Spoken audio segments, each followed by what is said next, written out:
প্রমীলার হাতটা কামড়ে ধরে।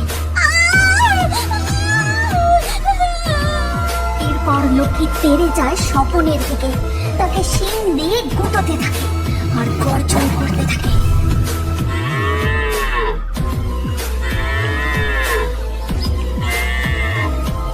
এই তো মা লক্ষ্মী আমার, আমি এসে গেছি।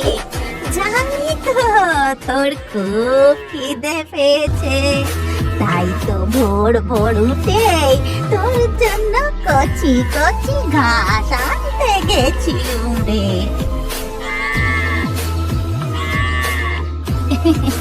আমার লক্ষ্মী সোনা, এই নে খা সোনা, ভালো করে পেট ভরে খা। আর এই সব কিছু বারান্দায় দাঁড়িয়ে দাঁড়িয়ে দেখছিল সাবিত্রীর বৌমা প্রমীলা। ঢং দেখলে আর বাঁচি না, গরু নিয়ে এমন আদিক্ষেতা করে যেন নিজের মেয়ে।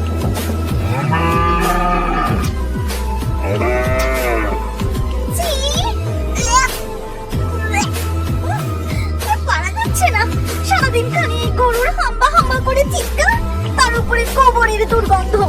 এরপর প্রমীলা রেগে গিয়ে ঘরের ভেতরে চলে যায়।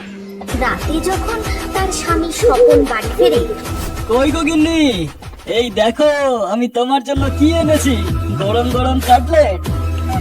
কি কাটলেট এনেছেন?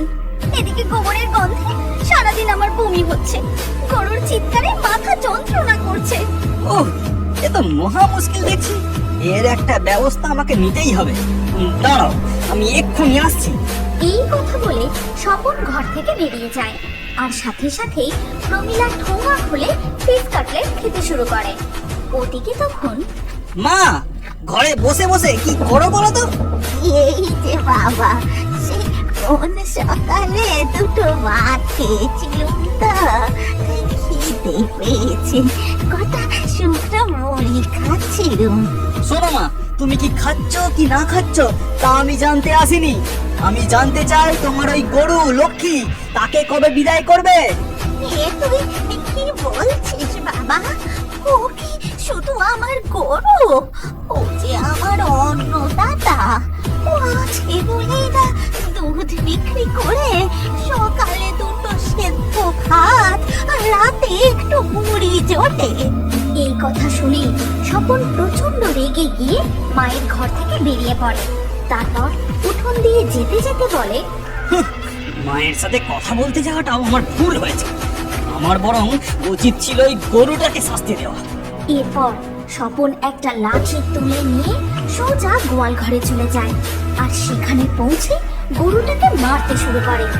আমি আজ এই গরুটাকেই শেষ করে দেব, তাহলেই সব সমস্যা মিটে যাবে। তখনই সাবিত্রী ও প্রমীলা সেখানে চলে আসে। ও কি করছিস স্বপন? ওই অবলা নিরীহ প্রাণীটাকে শুধু শুধু অমন মারছিস কেন? শুধু শুধু মানে মারছে, বেশ করছে। সারাদিন চিৎকার করে করে আমার মাথা ধরিয়ে দেয়, দুর্গন্ধে আমি একটু ভালো করে খাওয়া দাওয়া পর্যন্ত করতে পারি না।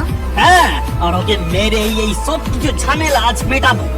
নিজেরা তো আমাকে এক মুঠো ভাতও দিস না, বাগানের ওই চালাতে পড়ে থাকি, ঘরে আলো নেই, বাবা নেই, বেঁচে আছি আমার এই লক্ষ্মীর জন্য। আর ওকে তোরা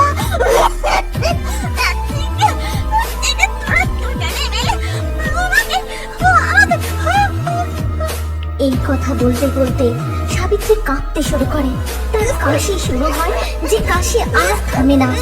সে হাঁপাতে থাকে, আর অবশেষে কি হয়ে গেল গো? ওগো, কে কোথায় আছো? একটু এসে দেখো না গো, আমাদের মায়ের কি হয়ে গেল? মরেছে, বাঁচা গেছে, এখন আবার আমাকে বসে বসে কাঁদতে হবে। মা, তুমি কি সত্যি সত্যি মরে গেলে নাকি গো?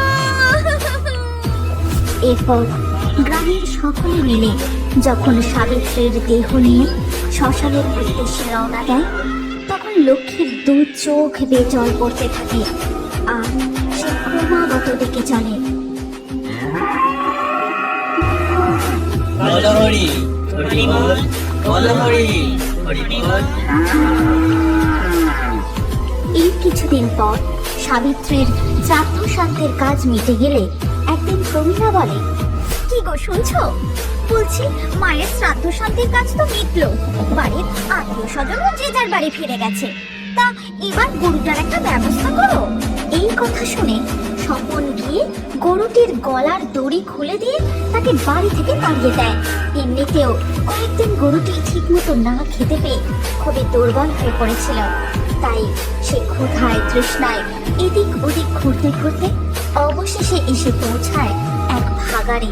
আর ওদিকে তখন বাবারে বাবা, আজ কতদিন পর এই বাড়িতে একটু শান্তিতে হাত পা ছড়িয়ে থাকতে পারছি। গরুর ডাক নেই, গোবরের দুর্গন্ধ নেই, ওই বুড়ি গরু নিয়ে আদিক খেতাও নেই। উফ, কি শান্তি। ওদিকে তখন লক্ষ্মী ভাগাড়ে ঘুরে ঘুরে আবর্জনার মধ্যে থেকে খাবার খুঁজে তা খেয়ে দিন কাটাতে থাকে। কিন্তু যেদিন তার সন্তান জন্ম নেবে সেদিন লক্ষ্মী দুর্বল শরীরে আর কষ্ট সহ্য করতে না পেরে খুব চিৎকার করতে থাকে।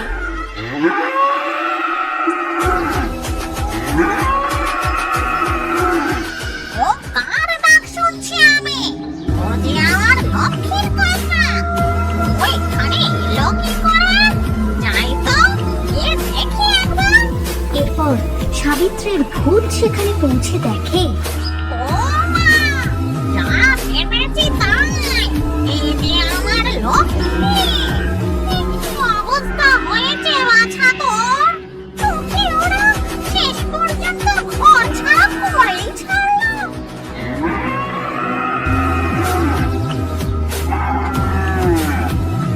আহা, বাছা আমার খুব কষ্ট হচ্ছে না রে। এই তো বাছা, এখনই সব ঠিক হয়ে যাবে। তোর বাছুর হবে, তাকে দুধ খাওয়াবি।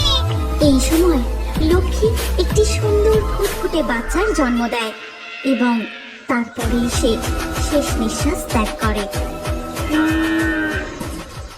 এ কি হলো রে লক্ষ্মী? তুই যে তোর বাচ্চাটাকে একটু দুধও খাওয়াতে পারলি না। তবে তোকে আমি কথা দিচ্ছি, তোকে আমি বাঁচাতে পারিনি, কিন্তু তোর সন্তানকে আমি ঠিক রক্ষা করব। এই কথা বলে সাবিত্রীর ভূত সেই বাছুরটিকে কোলে নিয়ে একটি কৃষ্ণ মন্দিরের সামনে আসে।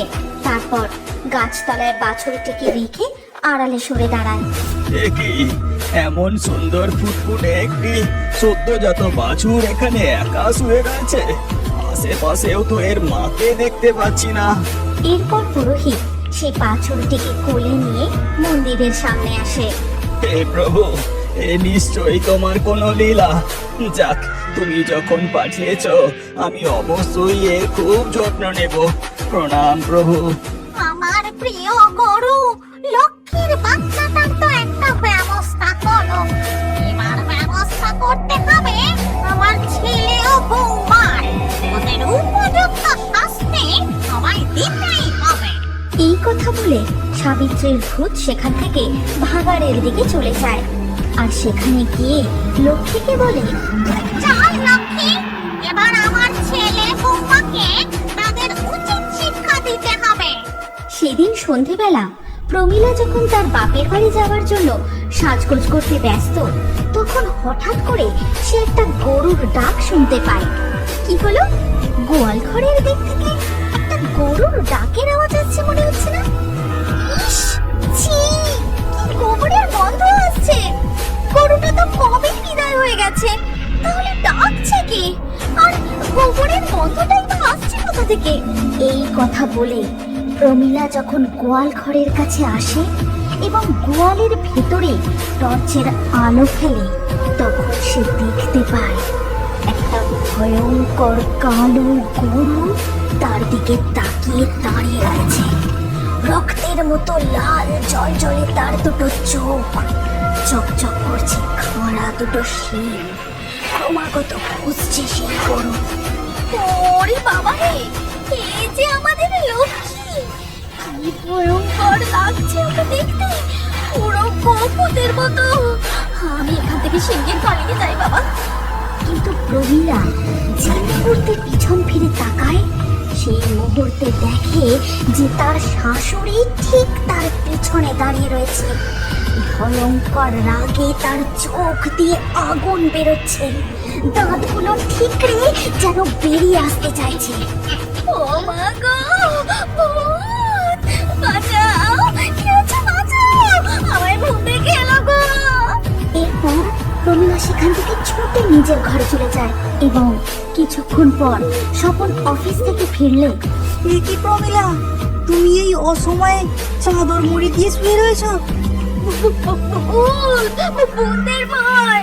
তোমার মা ভূত, আমাদের গরু লক্ষ্মী ভূত, সব ভূত! কি সব আজে বাজে বকছো প্রমিলা?